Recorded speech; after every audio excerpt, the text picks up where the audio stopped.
Hello everyone, welcome to URBONUS podcast. My name is Donatas URBONUS, I'm the host of the show, and this week, as always, as usual, I'm joined by my colleague, Rytis Vyšniauskas. Rytis, welcome.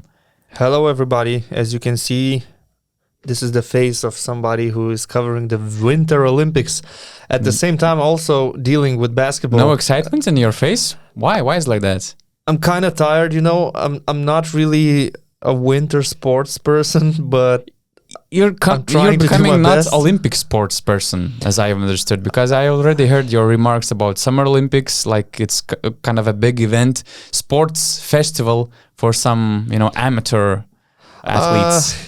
Yeah, I was a little bit exaggerating, but honestly, it's kind of difficult when I have to do the Olympics in the morning, basketball in the evening, football as well, too many broadcasts, too much time spent at work. I'm not used to it. I'm used to my usual routine.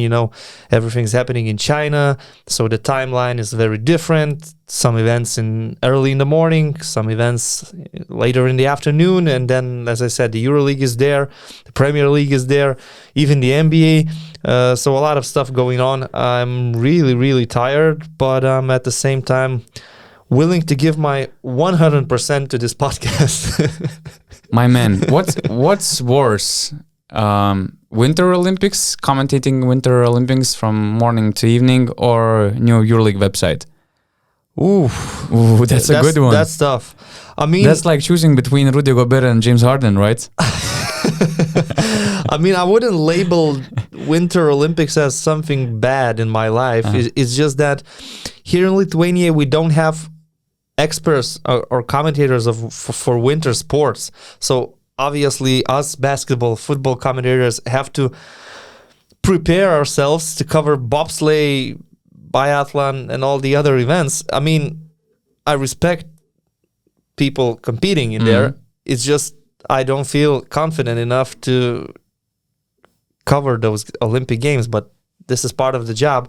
And the website, that's a different story. I mean, for some reason we missed that part in our previous podcast. We wanted to give some time. Maybe they will fix some bugs and issues that are there. But as you can see, it's not functioning very well. It's not user-friendly. I'm annoyed by this website. I'm annoyed when I have to scroll to the side when I want to check the PIR rating, and at the same time, I want to see points and PIR in my screen. And I cannot do that because of this new website. I remember I had a game, I believe, CSKA Moscow against Anadolu Efes. During the broadcast, I clicked on CSKA roster, and there was only Dimitri Setudis and no other names. It's not functioning very well. I mean, and I really don't get it. Why do you need to do this in the middle of the season? I agree. I mean, wait for the summer. You will have more time to launch it, to prepare everything, to double check everything. Then we will have some more time to get used to the new website. Now, I mean, the old one was good. The only problem in the game center, you couldn't see the rescheduled games, the postponed games. Everything else was good. Now I'm really confused, to be honest, and it's kind of difficult to adjust. Yeah, I have nothing to add. The worst part is that when you try to Google some players and to see their profile or their stats, and when you enter their profile, you just find something like this page is not found, or there's nothing to look for over there. Just like on the EuroLeague Net website. I mean, there's nothing to look for right now.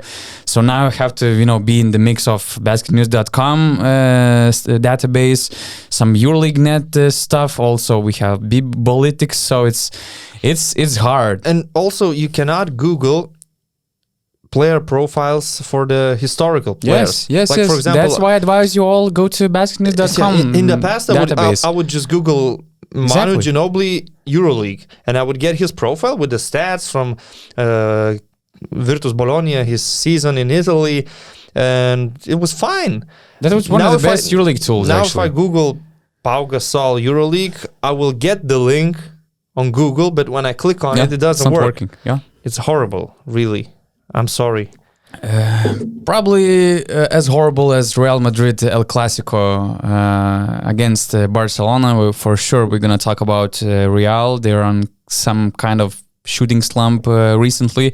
We will talk about that game. Also, what Real are missing against Barca, because it seems like that Pablo Lasso, he just cannot beat Sharas, and probably Sharas found the code how to win games against Real Madrid. Also, we're gonna discuss Baklavas in Istanbul and Kostas Sloukas making game winners.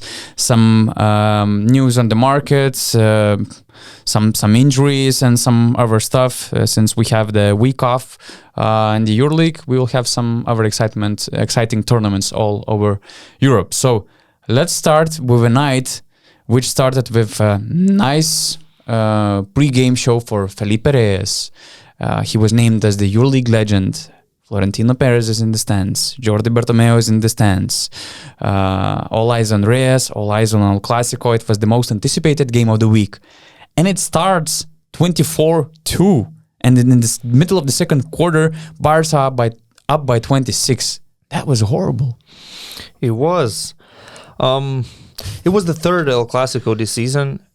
Fourth, if you add the Supercopa. And even in the Supercopa game that Real Madrid won, it was almost in the preseason stage. They were down by almost 20 points. They had to make a big comeback. Sergio Llull made some crazy shots. But Barca was in control of that game as well. And then those 3 games that they won, 2 in the EuroLeague, 1 in the ACB, all of them belonged to Barca. Not only that they won it, they were in control from the very beginning on all 3 occasions. This should be worrying to Pablo Lasso, because we are not only talking about the EuroLeague. The EuroLeague format is this. You might not even face Barcelona in the Final Four. You just have to get to the Final Four. Maybe Barca will lose in a semifinal. You will not see them at all. But obviously, in the end of the season, it is expected to have the final series in ACB, the El Clasico, Real Madrid against Barcelona. And this year, Real Madrid have no excuses. Last season, they had plenty of excuses. They were the weaker team. It was obvious they couldn't compete with Barcelona at that moment. And right now, this is worrying, really. There are worrying signs. And in my opinion, the main problem is lack of true point guard playing against Barcelona, because Barcelona and Šarūnas Jasikevičius, they can disrupt your game, your usual game. You will be scouted, they will be prepared, they can stop certain players, they know their weaknesses and strengths very, very, very, very well. I don't think you can damage Barcelona that much close to the rim. It's difficult to attack them in the paint. They are very well prepared. And in this case, you need a very solid point guard, which Real Madrid don't really have. Thomas Hurtel, Nigel Williams-Goss, Sergio Llull at this stage of his career. These are not the type of players that I expect to win these games. So this is the number one issue, in my opinion, right now for Real Madrid. Yeah, they're doing great moves, like bringing back Gabriel Deck, extending, at first signing Gershon Yabusele, which turns out to be a great signing, then extending him for 3 more years, having Tavares, Pierria on long-term contracts, recruiting Juancho Hernan Gomez to come back to Europe. That's amazing. That's perfect. But all these backcourt players, I just don't believe in them anymore, because all these previous stars like Rudy Fernandez, Sergio Llull, they just got old. And also, Fabien Cozer, he's just old. Thomas Hurtel, he's okay, but he's good. But he's good if he's your backup point guard. Nigel Williams-Goss, maybe there's a lot of which comes to his situation in Real Madrid. There were way more expectations when he's bringing on the floor right now. He's a great person. He's a hard worker. He deserved the chance in Real Madrid, but it's not working for them. So I'm not so sure about the point guard position. I just need a great, or I would say elite player on their backcourt, because I just think that Real Madrid cannot afford having Sergio Llull having 8 field goal attempts per game like now he's having in the EuroLeague, which is crazy. I mean, you see Real Madrid struggling on offensive end, both against Fenerbahce or Barcelona. You see ball in Sergio Llull hands, and he's shooting in terrible percentage. This season he's shooting 28% of both 2-pointers and 3-pointers. That's just too bad for a team like Real Madrid. And if you remember well, I mean, when they had Luka Doncic, when they had the Facundo Campazzo, they were always among the top 5 best offensive teams in the EuroLeague. Since Campazzo left, they were lacking of that kind of quality on their backcourt, and they actually became more defensive-minded team and the offensive-minded team. At least all the numbers show the mentality. They're showing the character. They're showing on the court. That's how it is right now. But Real Madrid. So I don't question the heart of Sergio Llull. I don't question the heart of champion of the former MVP. But I think it's just over. That window for him is over, and it's just coming like with Navarro, with Spanulis, that their time just passed. They can be valuable as role players in some limited minutes. And even though Yui is playing only 19 minutes per game, his usage percentage is highest on his team, 25%, something like that. And it's the zone of like Mario Hezonja, Kostas Sloukas. It's just too much. They need some other floor general, other elite player on their backcourt. And I don't know, they should be looking for a free agency 2020 and 22. We might have Shane Larkin, Tyler Dorsey, Elio Kobo, Mike James, I know, Malcolm Delaney. There might be some players, so they need some elite reinforcements. I agree that they would need reinforcements in the summer. However, everything is not as bad as it looks like right now. We are talking after the week when they not only lost the El Clasico, previously they got their asses kicked in Istanbul by Fenerbahce and only scored 51 points. Maybe they're just in a bad moment right now. Copa del Rey is there. We will see them competing again. It's a possibility that we will see another El Clasico and a chance for a rematch. We're talking if they were in Anadolu Efes situation, for example, right? We're trashing them, like they look bad, but it's not like that. But is that gap which probably makes them, away from the EuroLeague title, for example? We're just talking. No, I mean, I think they have a better chance to win the EuroLeague than the ACB. Mm-hmm.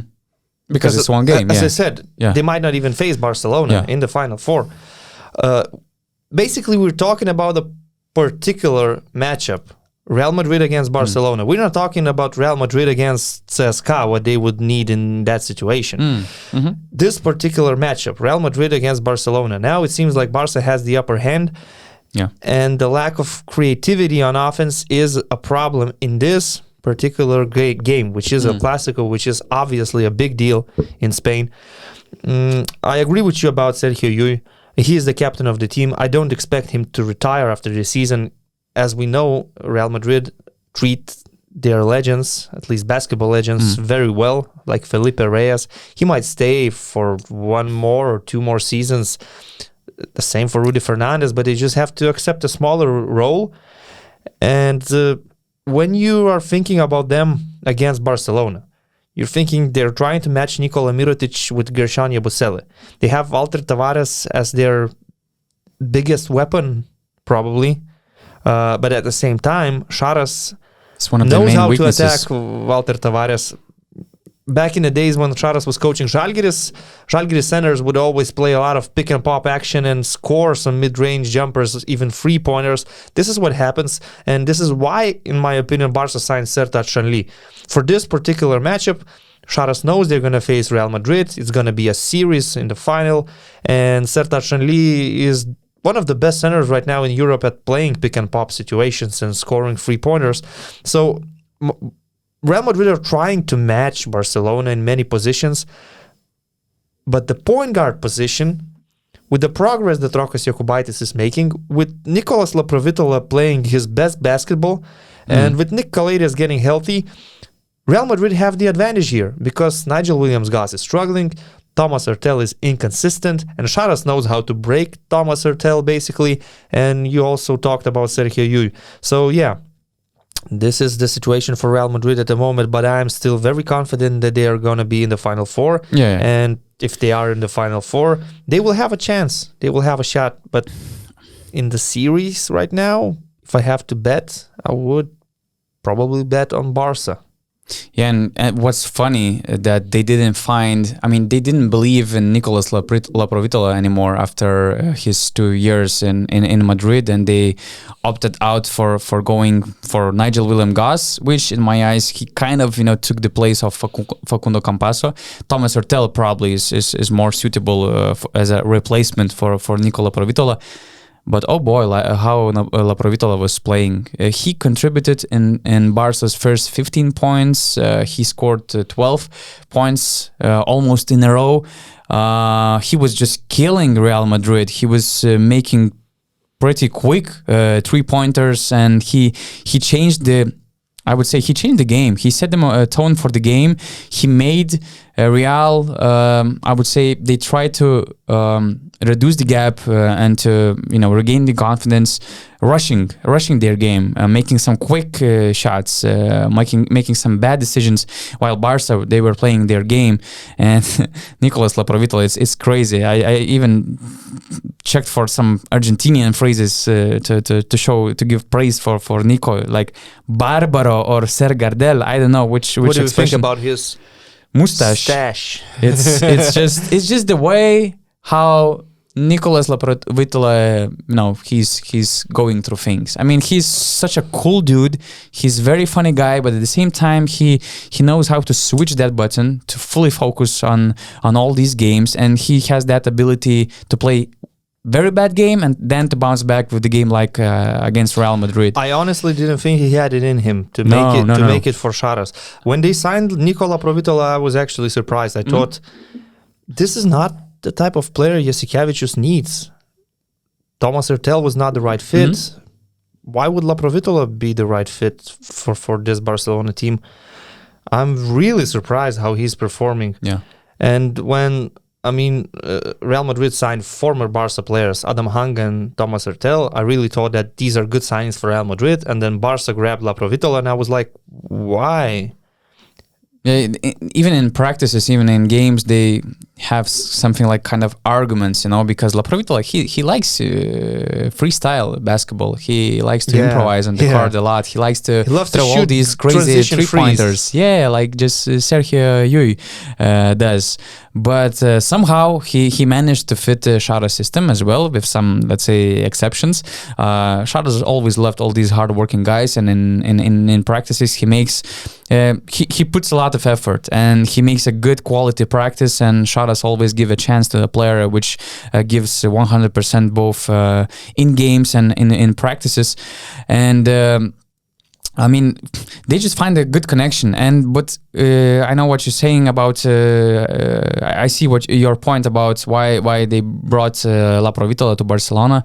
The market was not very good for them. They didn't have a lot of money this summer, so they had to make some moves. And Laprovittola has Cotonou passport, which helps him in the ACB, because they were still thinking about bringing American player, for example, but they have limitations for US players over there, so they have to be flexible.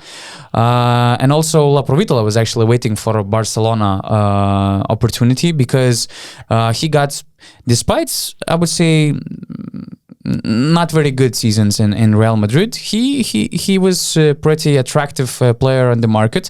What's funny that even Žalgiris wanted Nico Laprovittola, so from Laprovittola's side, it's so good that he ended up in Barcelona, and he was waiting for Barcelona offer, and actually for some reason they wanted him on the roster, probably with all these reasons. The now we see why. Yeah, now we see why. And they even admit that they didn't expect him to be that good. Sharas probably just wanted to have a different option. Like we know, Nick Kalaitis can set up a team. Jokubaitis also, he can control the game. He can control the game. Obviously, nobody expected Jokubaitis to be that good in his first season in Barcelona. Generally speaking, Barca were super lucky. Kalaitis is out for 10 days. Jokubaitis playing best basketball in his life. Laprovittola is killing everybody. They're just exceeding expectations. And another player worth mentioning is Dante Exum. Agree. A great El Clasico performance by the Australian, really. Not only Great stretch for him. In the last 4 games, he was averaging close to 11 points per game, something around 4 rebounds, 1.5 assists in 19 minutes. He was very efficient shooting the ball, 53% from 2-point range, 63% from 3-point range. So defense was always there. He has a great body to be a very valuable defender in the EuroLeague. If he makes these spot-up shots, if he makes these open looks, that's great. You cannot ask anything else for him. The worst part is that Corey Higgins is out now for 3 months, which is something like a season-ending injury, because if he returns, he will return Spanish at the League end playoffs. of May. Something Spanish like League that. So playoffs. it's on the eve of the Final Four and Spanish League playoffs. And I have to admit that Corey Higgins was not playing very well. I mean, he was playing his worst season in the EuroLeague. That was affected by all the injuries. So I cannot say that Barca was missing him specifically. But the problem is that they will miss that kind of type of player like Corey Higgins is, because he can help you on crunch time. He can help you when you need some scoring, which can come from individual performance. And Exum, I heard that since Higgins is out for a long time, Barcelona want to keep Dante Exum because he still thinks about going back to the NBA, which I think that he would do a mistake if he leaves Barcelona. But anyway, they are not going to look for a replacement specifically for Higgins. They will keep, at the best, they will keep Dante Exum, and they are over of their roster. So they are different players. Barca, I mean, they will need that kind of player like Corey Higgins was. So it's not going to be easy for Barca neither. They need to convince Dante Exum to stay in this situation, in my opinion. However, Alex Abrines is coming back. It's also important. He was very solid last season defensively, and he's a good 3-and-D guy. He's a good shooter as well. So let's wait. Let's wait to see how he comes back from his injury. He was out for 3 or 4 months, so it's a long time. What else I wanted to say about Barcelona? Oh, Corey Higgins, right? You mentioned his ability to play crunch time minutes. One of the most clutch players in Europe. Exactly. Semi-final last year against Milano when Kevin Punter missed the wide open shot. Who got the game winner? It was Corey. I think in the Spanish Cup last year, also Corey Higgins with the clutch bucket. And there are many examples from his CSKA days. So yeah, these big players in big games, they always step up. And to be in the Final Four with Corey Higgins injured, for example, him sitting on the sidelines, it would not be good for Barcelona, obviously. And Dante Exum, he's not Corey Higgins type of player, but he covers the position. He plays tremendous defense, and now he's proving that he can actually be a baller on the offensive end. And I believe that Jasikevičius this season, of course, he's still very strict. He demands the players to follow the rules, to respect the rules. But it just looks like he's allowing these players to be themselves a little bit more. Like, not maybe only he's forced to do that because he he was lacking of at least 2 starters. Brinas was also getting big minutes in the beginning of the season, so he kind of had to trust all of his players. And they got confidence from these good stretches, and now we can see them dominating the El Clasicos. Real Madrid, you mentioned a good point, actually. I want to go back to Real Madrid a little bit more. They became a defensive team. This stereotype still exists that Real Madrid is all about beautiful basketball, shooting threes in transition, running and gunning. But it's not the case for the last couple of years, I would say, since Campazzo left, probably. Yeah, because it was a massive change the way how Real played with Campazzo and after They Campazzo. rarely get involved in high-scoring games these days. When they win, they usually win through defense. The ball movement is still there, but let's look how they beat, for example, Zenit. They frustrated them, 85-64. How did they beat Olympiacos? 75-67. They made a comeback, and it was all because of defense. How did they beat Unix Kazan? 85-68. Once again, they locked the opponents on defense. How did they beat CSKA? 71-65.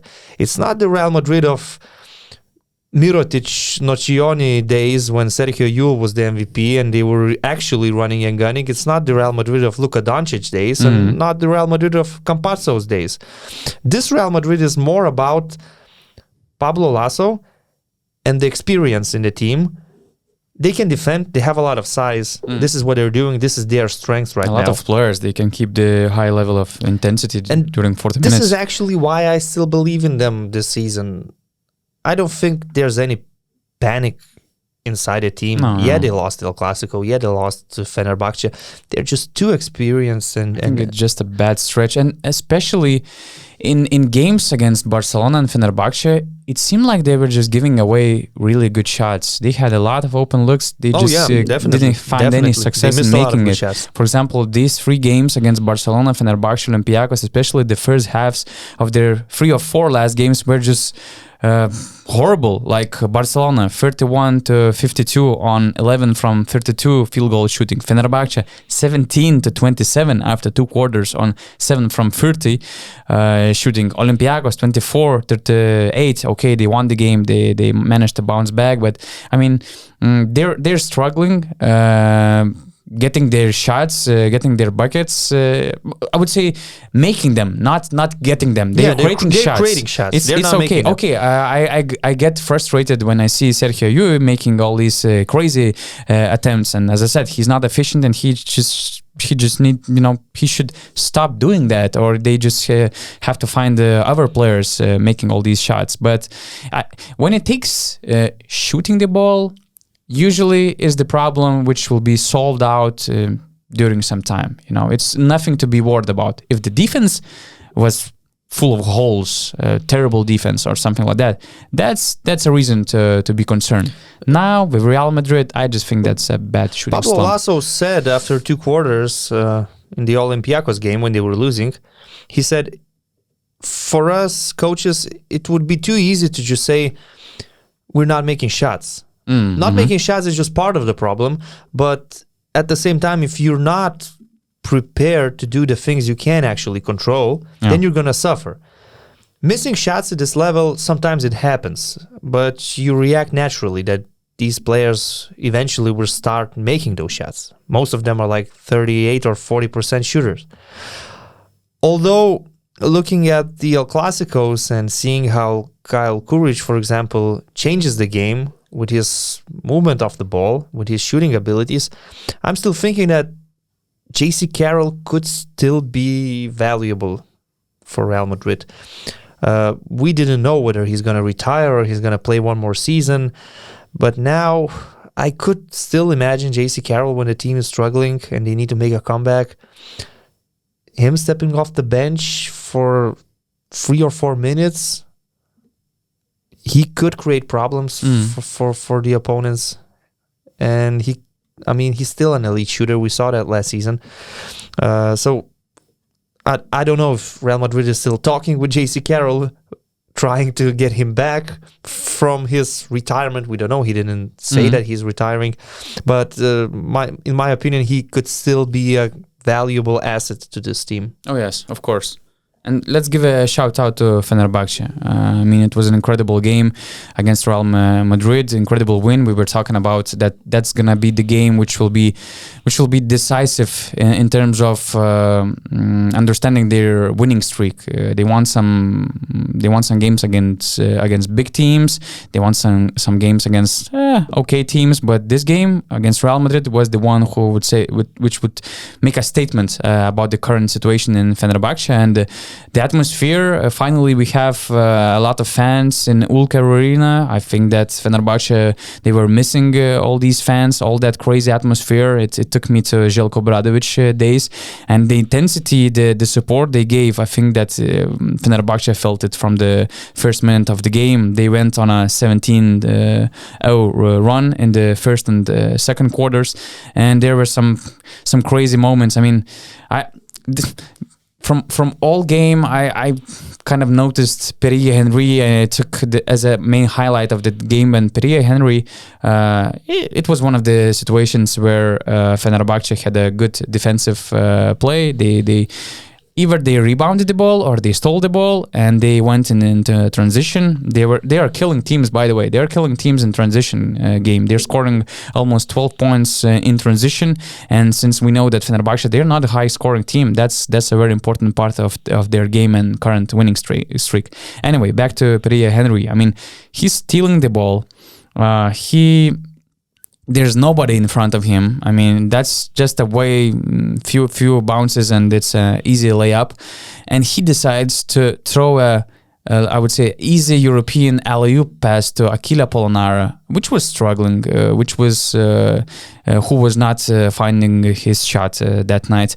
And he gives away that easy bucket. And in Pierria Henry's situation, I mean, in every other situation, I would say that it's okay and it's a nice move, but at the same time, we know that Pierria Henry was not having a very good season with Fenerbahce. I mean, he was struggling making shots. He's still not very efficient shooter. I mean, 44 from 2-point range, 35 from a 3-point range, 7.5 points per game. I mean, it's not something special, and especially when you signed a very good contract with Fenerbahce in summer, and there are a lot of expectations. I mean, from Fenerbahce front office, from the head coach, of course it starts from them, but also you have a huge Fenerbahce fans community. I mean, millions of fans all over the world, and I mean, you can believe if you're playing bad games, if you're on a bad stretch. I mean, you could be afraid of watching your social media accounts. Probably Kyle Hines could agree with me, because when he went against Marko Guduric, all the Fenerbahce fans, they were attacking him on Instagram on some random photos. So there is a lot of pressure, and I mean, now it seems like it was just an easy 2 points, but at the end of the season, when you're negotiating for a bigger contract, there's a huge difference if your point average was 8 or 10. But Pierria Henry, he was just giving that bucket for his teammate, that easy shot, that easy layup for his teammates, just to feel more confident about himself. It was a good move in terms of, giving that confidence to his teammate, Polonara, and all of his team, because although it's an easy play, it gives a lot of more things when it was, for example, just an easy layup from Pierria Henry. So, I mean, he already showed a lot of dedication and passion both for his team, for the game. In previous games, he was playing through injury, and he helped a lot when Fenerbahce, they were missing De Colo and Vesely. So it was just another nice example who Pierria Henry is all about, and he's giving way more than just 7.5 points per game. And as you mentioned, I remember we were counting that 4-game winning streak. I was giving some facts, and I was saying that although they were on a winning streak, Pierria Henry was still averaging only 6.5 points per game. But you said that he's way more than that, and once again he just proved that. And Nando De Colo is back in training, so that's good news for Fenerbahce. Actually, there's another name I wanted to mention from the Turkish team. I don't consider myself a very good basketball scout to scout young players, but I'm really surprised in a positive way about the young Turkish player Şehmuz Hazer. Okay. He has a EuroLeague player's body. His athleticism is really surprising. I think he can grow to be an elite defender.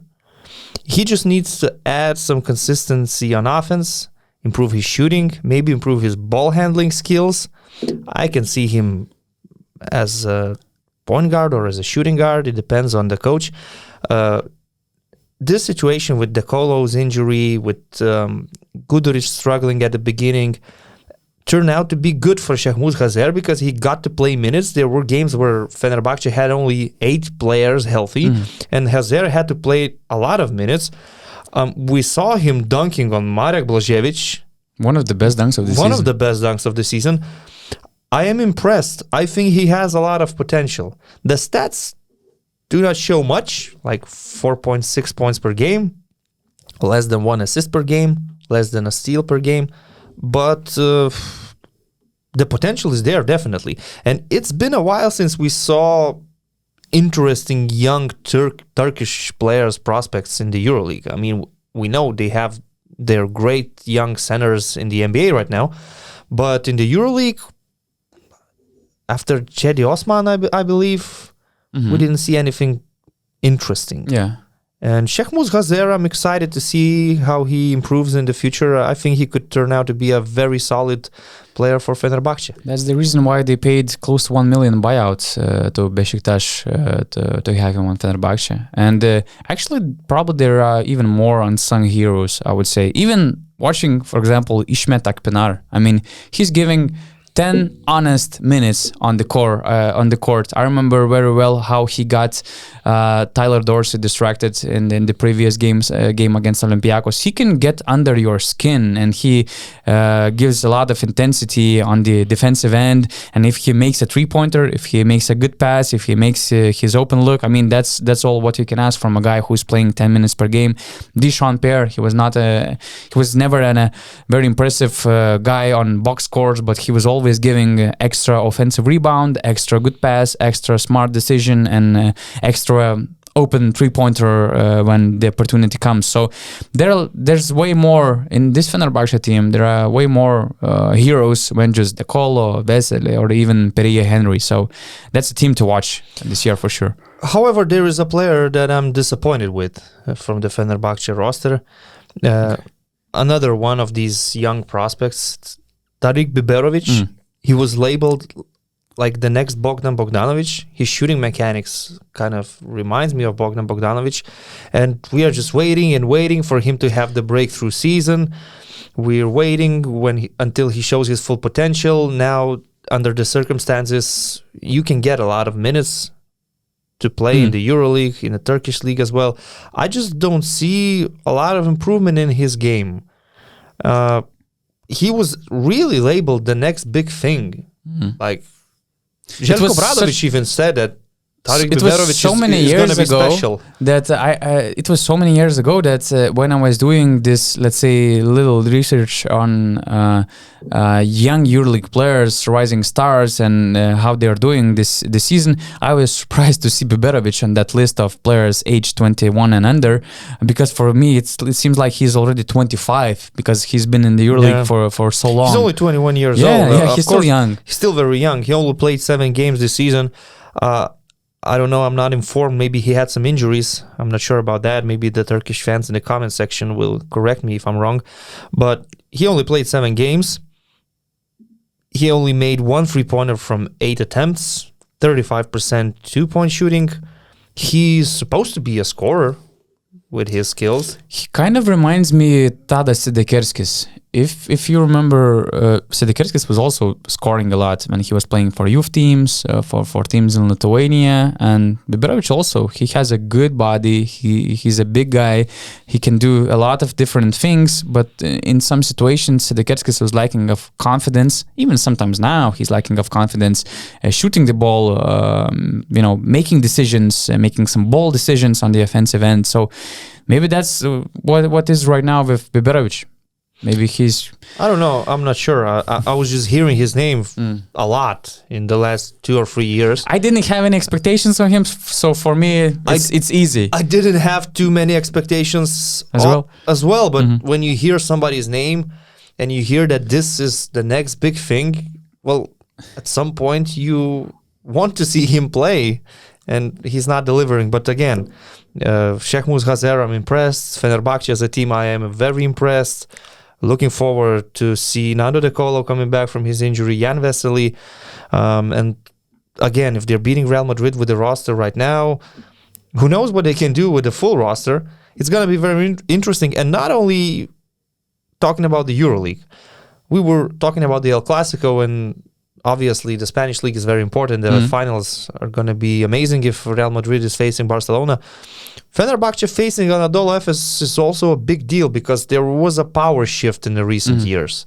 After the Željko Obradović era, even in the last season for Željko, Anadolu Efes was the better team. They were dominating. They proved that. And obviously Fenerbahce want to regain the title of to be the Turkish champions once again, to have the power in their hands again. And have the upper hand against Anadolu Efes. So it's going to be interesting to follow this rivalry as well, not only in the EuroLeague but in the domestic championship. Maybe Tarik Biberovic is not a big thing right now in Istanbul, but baklava always a big thing in Istanbul, as well as Kostas Sloukas game winner against Efes. I mean, that was really crazy possession, because I remember that 3 guys were chasing Kostas Sloukas, and as soon as he made that pass to McKissick on the corner, for some reason, somehow, all these players just forgot about Kostas Sloukas, and he was almost open on that corner. But again, what tells a lot about the real heroes of basketball, real superstars, that you have like 1.5 seconds to play to survive in the game. They were down by 1, and you managed to make a pump fake. That kind of situation. I love that angle where you could see some journalists sitting behind the sidelines and behind the baseline, and they were shouting like shoot, and Kostas Sloukas, he was just like ice in his veins. It was amazing. It was amazing. This is what Olympiacos is all about. Greek players making game winners.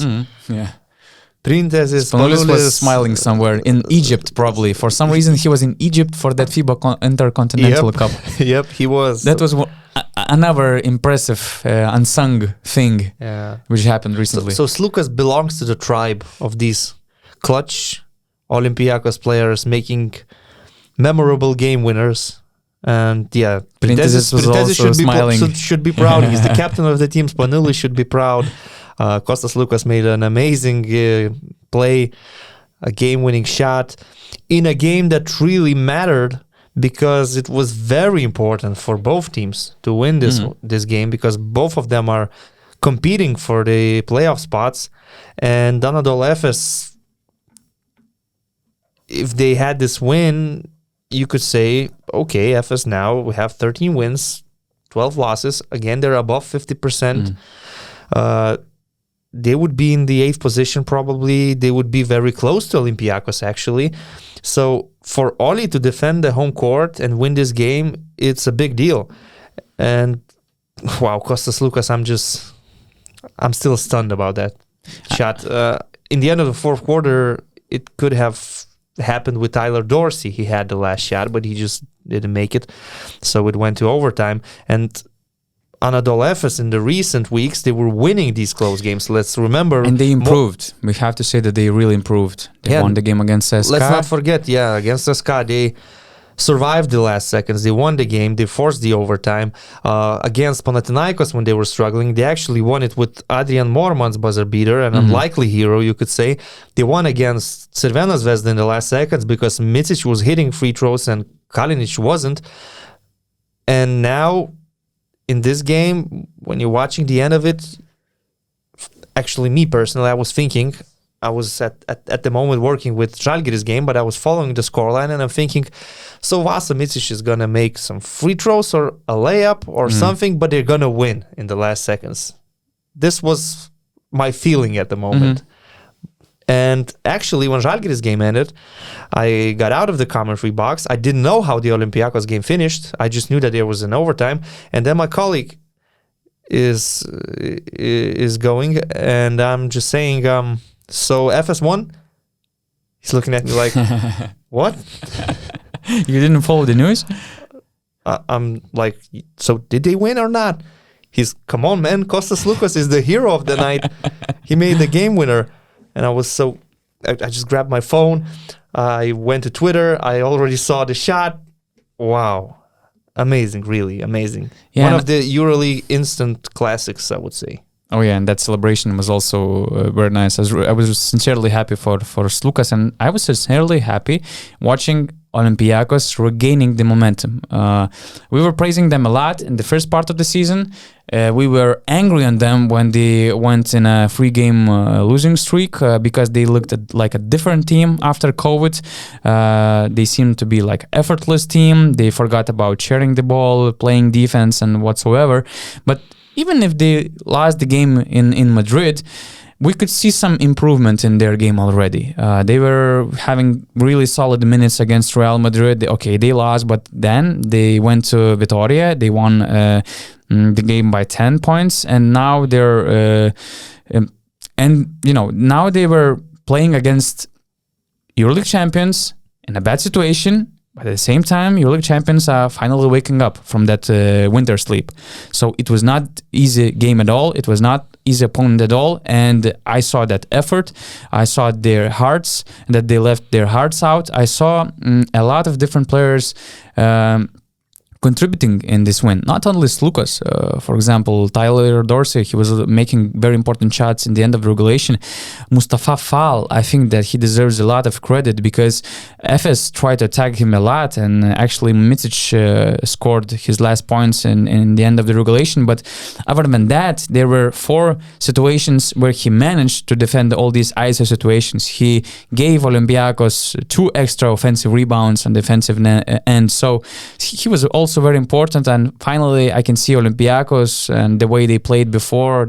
It seems like they're coming back, and if they will continue playing like this, they will be for sure in top 5. And actually, this game just shows how underrated Kostas Sloukas is. He was on the same court with Shane Larkin and Vasilija Micic. In my opinion, he's not in the same conversation as Larkin and Micic. These are the MVPs of the EuroLeague in recent years. Kostas Sloukas is not the MVP. He's considered a good player, a good leader, a good solid point guard. Yeah. But he was the best player on this court with Vasa Micic on it, with Shane Larkin on it. He made a game winner. And I want to bring this up again. I was talking a lot about Barcokas rotations in our previous podcast. When I look at the box score and I see that Sloukas played like 38 minutes, I remember in Fenerbahce, in Jelko Bradovic days, sometimes he used to play 35 minutes, close to 40.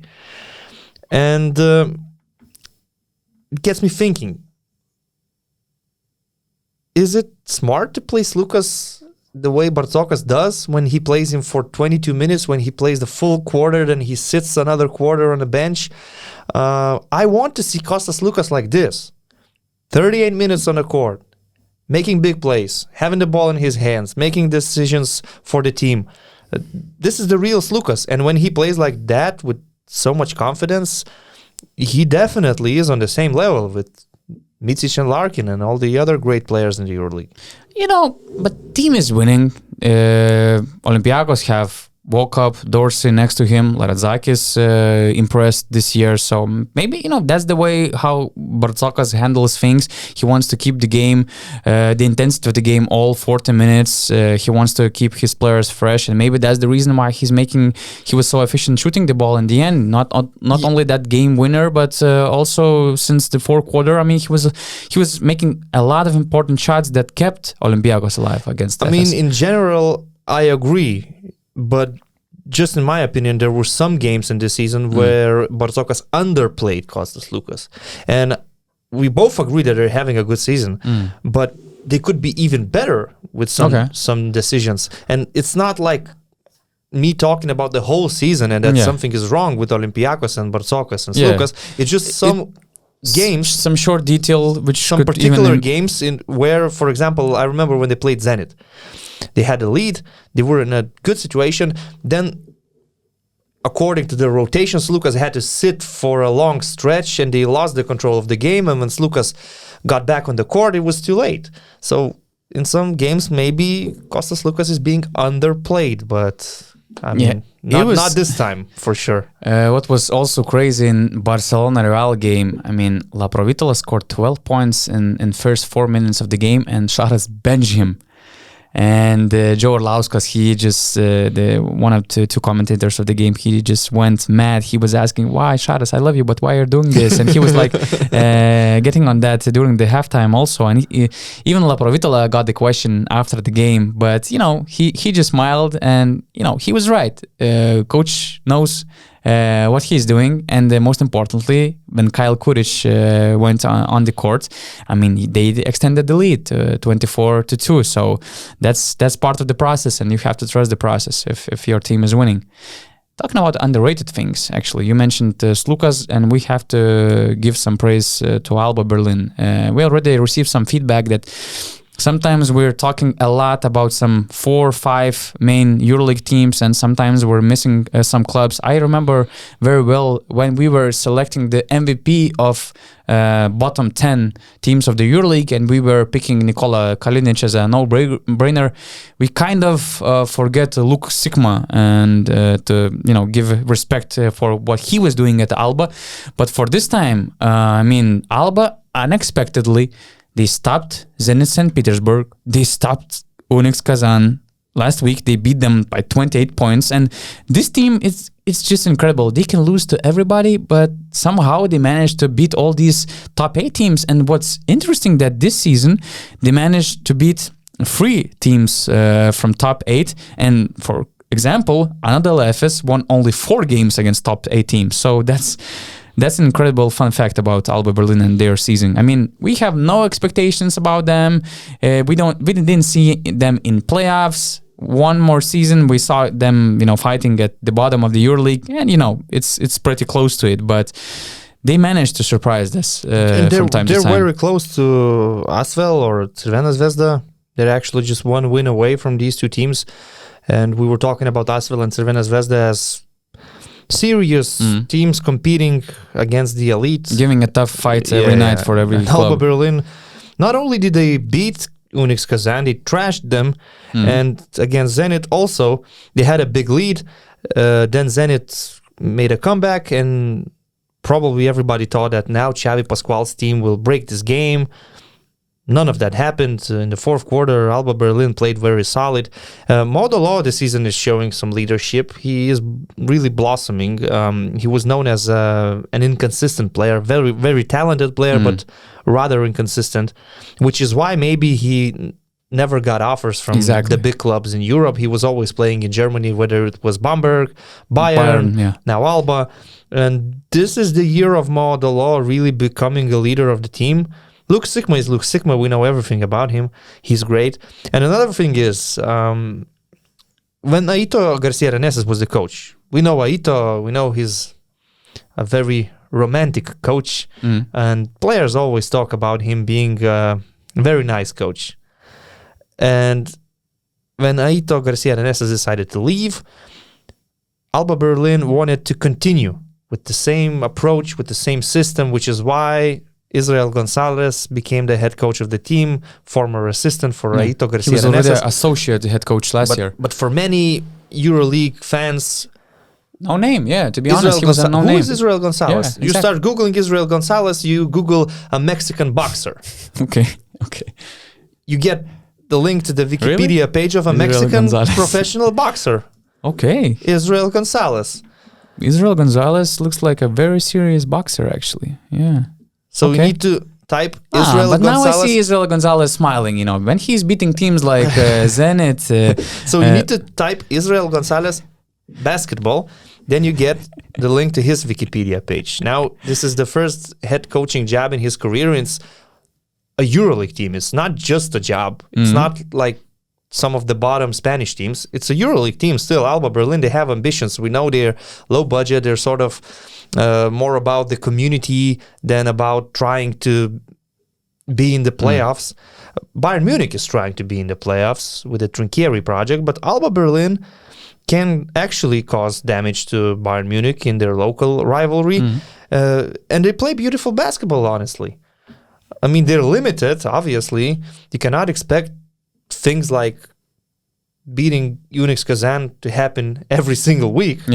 But the fact that they can do that on a single night is still amazing. They're a very uncomfortable opponent for every team because they're playing that Spanish way. They're always running, looking for some quick shots. Also, they have some special defense situations which are more common in Spain.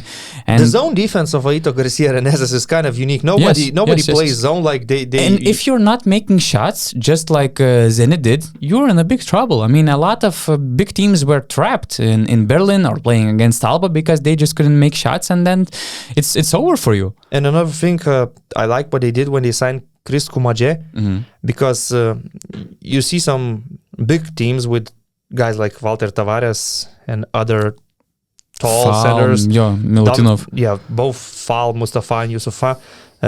Sometimes they dominate games. So they kind of gambled with Kumadje, who was sort of an unknown and unproven player. They tried to give it a shot. Last year, when you saw him for the first time, you were thinking, man, he's too slow. He cannot be Some random big dude. He cannot be on the EuroLeague court. But now, this season, in some games, Israel Gonzalez trusts him, gives him some minutes, and other teams have problems with him. Offensive rebounds, playing in the paint. When he gets the ball, it's very difficult to stop him close to the rim. So even with players like if Chris Kumadje becomes a free agent right now, he wouldn't get any big offers. But for Alba Berlin, in some situations, he can be a game changer. So it just shows that the organization is working, doing all these right things. They have their own way, and you have to respect that way. They're not big spenders, but for example, I'm still doing the research of EuroLeague team budgets, and they have the lowest payroll. They spend only 3 million euros on their payroll, which is really bad in EuroLeague. I mean, in EuroLeague picture, it's really bad. It's to compare with CSKA, there's a 19 million euro difference. So you can imagine, even Zenit, I think that there's a difference of 10 million euros, and they're winning games against Zenit. So huge respect for Alba Berlin for what you're doing. And as you said, they're not overspending, but they're being smart with the signings. And if players like Sigma, if players like even Maudolo, Exum, they had some really nice offers. I've heard that I was told that probably Sigma was offered something even close to 1 million euros. He's highest paid Alba Berlin player. As far as I know, he's getting something 500,000 euros, but just because he's Luke Sigma and he showed all this loyalty and playing all these years for Alba Berlin. I mean, they had offers, but they turned them down. They're playing in Berlin. They stayed in Berlin. Even if they're bottom EuroLeague team, they are enjoying their time, and tells a lot, because it has to be something special in that place, in that team, if they're turning all these offers down. Actually, us as Lithuanians following Žalgiris, we're kind of jealous of Alba Berlin, of what they have, because Žalgiris' budget is even a little bit bigger. Payroll is bigger. They're paying like 500,000 to Geoffrey Laverne, I believe. So we're kind of jealous. When Alba Berlin came to Kaunas, Yurazov, remember what he said? They're just too modern for us. they play modern basketball. They're too modern. They're too good for us. Yurazov in his press conferences is another topic, which is worth another separate podcast. But he gotta win. Away from home. Yep. Legendary Yurazov. What can I do? Look. Any Yurazov's impression? Look. Come on. They got their first I away always win had the in feeling 1 we year. could win this game. Listen. I mean, it's not about his voice maybe or his words. It's more about his facial expressions, and especially this one. Yuras actually, he's a great guy. I mean, the way he's handling all these questions, all these 10-minute press conferences, having the season like that, one of the worst seasons in the new format EuroLeague, it's just incredible how patient he is. Really. I agree with you, definitely. But Žalgiris obviously needed that win, but Monaco didn't need this loss. We were talking about them making a run for the playoffs, a push. Oh my God. And you cannot afford to lose this game if you're pushing for playoffs. It was just like getting COVID before some you could incredible see how trip angry or Sasha vacation. Obradović was.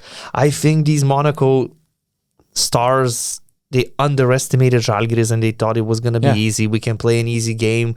If we have some problems, we just play one-on-one. Dwayne Bacon, Mike James, they will do their stuff. We will win eventually. They were playing poorly and they were winning for 39 minutes. Yeah. So they were close to getting away with this. But maybe this game just shows that Monaco is not a playoff material. Well, at least it was not a playoff mentality, I would say. I think that everything is still in their hands. They can improve their situation, but I hope that it's gonna be a good lesson for them, because they really have potential to make that playoff push, I would say. And okay, I already teased a bit about my EuroLeague budgets article. I hope that it will be published tomorrow, which is on Tuesday. I'm still waiting for some final confirmations. So just for a quick tease, I would say that the team which holds the biggest total budget is from Spain. But the thing is that the biggest spender in payroll is not from Spain. It's not the same team. And actually, when you see the difference between the payrolls, you kind of change your opinion or let's say your expectations before the game. Because, for example, Maccabi is playing Fenerbahce. In our minds, it's kind of equal teams. Evenly matched. Really. I mean, okay, maybe if I would give an upper hand for Fenerbahce, but it's kind of, the same level teams. But the difference between their payroll, I mean, Fener's payroll is twice as big as Maccabi, which is unbelievable. So when you're looking at all these tables and at all these amounts, I mean, it stucks in your mind. It's kind of complicated maybe to measure some of these budgets because, in my opinion, there are some clubs, or at least one club, that doesn't really have a limit. I was on this research for like a couple of months. I would love to forget this time I spent on this story, so I could just agree with you completely because some teams, they were even lying their numbers. What is the budget of CSKA? Where is the ceiling? You need Pangos, you can get Pangos. So it made my research really hard. I mean, all these things, all these situations. I believe you. So listen, since we're talking about budgets and signings and players, we have to give some credit to Bayern Munich for extending Vladimir Lucic. Of course. He was one of the top free agents in the upcoming summer. He's one of the best small forwards in the league. If he's on the market, there will be like 5 or 6 clubs competing for his signature. And all of a sudden, Bayern Munich extend his contract until 2025. Yeah, I think that. So he's here to stay. I think it's a big victory for Bayern Munich. I think Bayern Munich should also try to somehow extend Robert Lewandowski because the club might be in more problems if they lose a player like this than Vladimir Lucic. But anyway, Lucic staying We're talking about football. It's a good indication that we should have our podcast over probably. Maybe so. At least it's not Winter Olympics. I still have like 15 minutes to buy liquor in Lithuania, so let's stop right now. It's Valentine's Day. Okay. Yeah. Happy Valentine's Day, everybody. Week of Cups. You're commentating Spanish Copa del Rey. Yep. Is there anything you're... I'm hoping to see another El Clasico, obviously. I don't think the quarterfinals are very intriguing, but semifinals... Usually it does. It's going to be interesting. There might be some upsets. Barcelona, Manresa, Valencia, Murcia, Real Madrid. But in Spain, you never know. You never know, really. Juventud Tenerife might be an interesting one. But I'm just expecting to see another El Clasico, really. Barca, Real Madrid. Maybe Valencia can surprise a little bit. Maybe Badalona, if they have a lucky day, we'll see. I'm going to Serbia. I'm really glad to witness, I hope to witness the derby between Zvezda and Partizan. It's the only game of the season where both team fans are allowed to enter the arena. And it should be a good game because both Partizan and Zvezda, they're on a rise. But, Serbia, Zvezda, Partizan fans coming to the arena. We also said some things about Partizan and Zvezda, so I have to take care of my health insurance probably before this trip. Wear a mask. Nobody knows who you are. That's a good cover. Yeah, that's a good advice. Pretty much it, right? Yeah. Thanks a lot. Thanks for watching us. Follow us on BasketNews.com, both on our website, YouTube channel, and also especially on all of our audio platforms such as Spotify, Apple Podcasts, Podbean, and wherever you're listening to us. Thanks a lot and see you soon.